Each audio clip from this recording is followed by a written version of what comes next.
It's time to be not only entertained, but also educated, and perhaps inspired by myths about heroes. As a reminder, in World Mythology, an anthology of the great myths and legends, Donna Rosenberg classifies almost all myths as belonging to one of three categories: creation myths, fertility myths, and hero myths. In Rosenberg's analysis, the purpose of hero myths is to provide models for virtuous behavior, while the purpose of both creation myths and fertility myths is to explain the nature of the universe. In this mini lesson, let's talk about 4 crucial concepts for understanding hero myths, as well as 7 common themes that we will likely notice in them. One crucial concept to remember when reading hero myths is that traditionally they have been meant to provide models of virtuous behavior.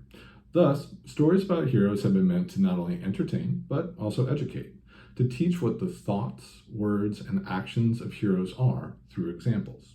However, those examples can be either positive or negative.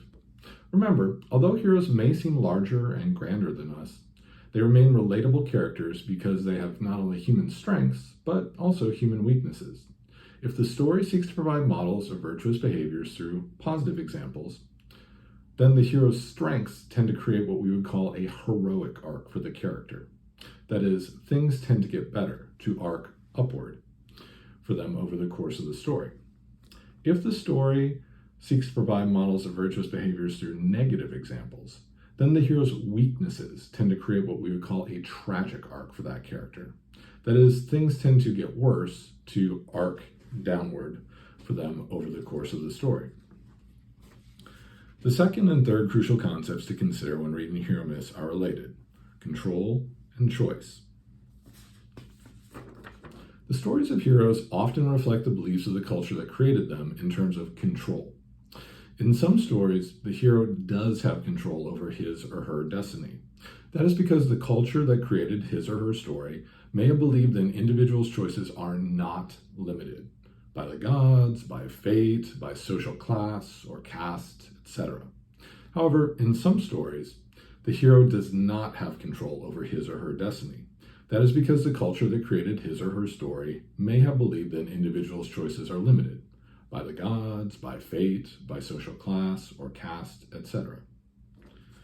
In almost all stories in which the hero does have control, there is not only an external battle, but also an internal battle for him or her to fight. That battle is related to a crucial choice that the hero must often make between living a long but unheroic life or living a short but heroic life.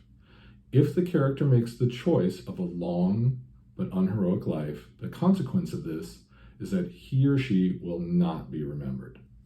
However, if the character makes the choice of a short but heroic life, he or she will be remembered. Almost always, the hero cannot live forever, but the hero's fame can live forever. The fourth crucial concept to consider when reading hero myths is balance, specifically between the desires of the individual and the needs of his or her community.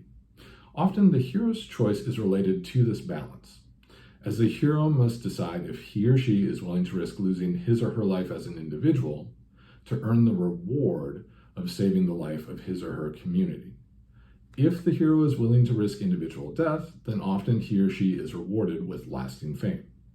If the hero is not willing to risk individual death, then often he or she is not rewarded with lasting fame.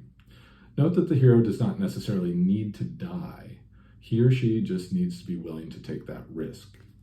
So, to review, our 4 crucial concepts to remember when reading hero myths: look for models of virtuous behavior, look for cultural beliefs about control, look for internal battles over choices between heroic lives and unheroic lives, and look for attempts to balance the desires of the individual against the needs of the community.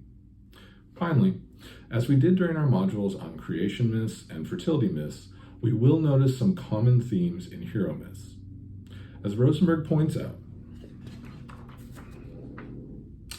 heroes often are children of gods who have unusual births, possess extraordinary strength, kill monsters with the help of special weapons, embark on arduous journeys, descend into the underworld as part of their tasks, and have unusual deaths.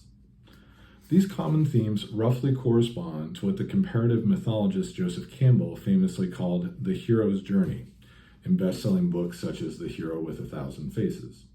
We'll talk about Campbell's conception of the hero's journey a little later in Module 3.